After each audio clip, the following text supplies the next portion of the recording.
Subscribe to our YouTube channel and press the bell icon to get the latest updates.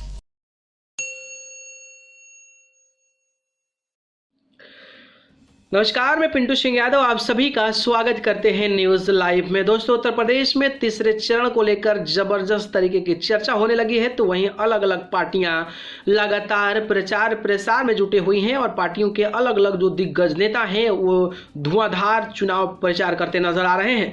लेकिन जैसा कि आपको पता होगा कि पिछले दिन जो है ओम प्रकाश राजभर अनिल राजभर के साथ अपने बेटे के साथ नामांकन को भरने के लिए वाराणसी पहुंचे हुए थे और जब वहां निकल रहे थे तो वहां पर कुछ लोगों ने उनके कॉलर पकड़ने की बात कही और उनको मारने की धमकी दे डाली। तमाम तरीके की चीजें जो है वहां पर हड़कंप मच गया और इसको लेकर ओम प्रकाश राजभर ने योगी सरकार और भारतीय जनता पार्टी पर जबरदस्त तरीके का निशाना साधते हुए उन्होंने आरोप लगाया है कि ये लोग मेरा जो है वो हत्या कर सकते हैं। जी हाँ, बात करें तो वाराणसी में नामांकन के दौरान हुए विरोध के बाद सुहलदेव भारतीय समाज पार्टी के अध्यक्ष ओम प्रकाश राजभर ने यूपी सीएम योगी आदित्यनाथ पर निशाना साधा है और उन्होंने आरोप लगाया है कि मेरी हत्या कराना चाहते हैं, इसलिए उन्होंने नामांकन के दौरान काले कोट वाले गुंडे को भेज दिए। भारतीय जनता पार्टी पर निशाना साधते हुए राजभर ने कहा कि भाजपा हमारी पिछड़ों की लड़ाई से डर गई है और हमें नुकसान पहुंचाना चाहती है। उन्होंने कहा कि हम अपने हक के लिए आगे लड़ते रहेंगे और मेरी हत्या भी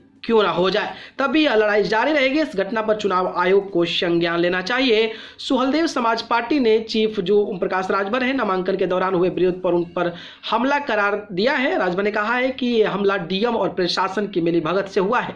ओम प्रकाश राजभर ने उनके बेटे अरविंद राजभर की सुरक्षा बढ़ाने की मांग की है और राजभर ने वाराणसी के प्रशासन पर सीएम योगी के इशारे पर काम करने का आरोप भी लगाया है। सुभाषपा अध्यक्ष ओम प्रकाश राजभर ने घटना को लेकर चुनाव आयोग पर भी निशाना साधा है और उन्होंने कहा है कि नामांकन वाली जगह पर जब चुनाव आयोग ने 3 लोगों के आने की इजाजत दी थी तो फिर वहां पर सैकड़ों गुंडे कैसे इकट्ठा हो गए। उन्होंने बीजेपी के अब्बास अंसारी पर सवाल उठाने पर निशाना साधा।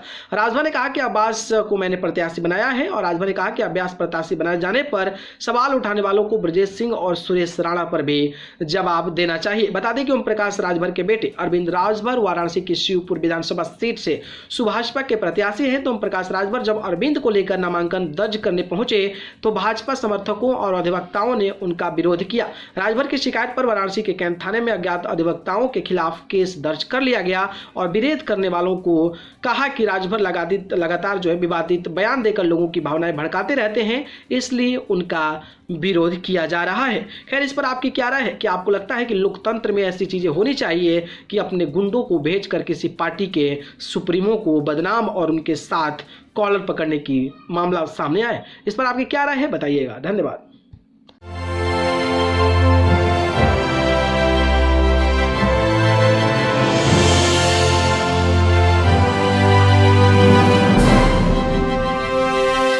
Subscribe to our YouTube channel and press the bell icon to get the latest updates.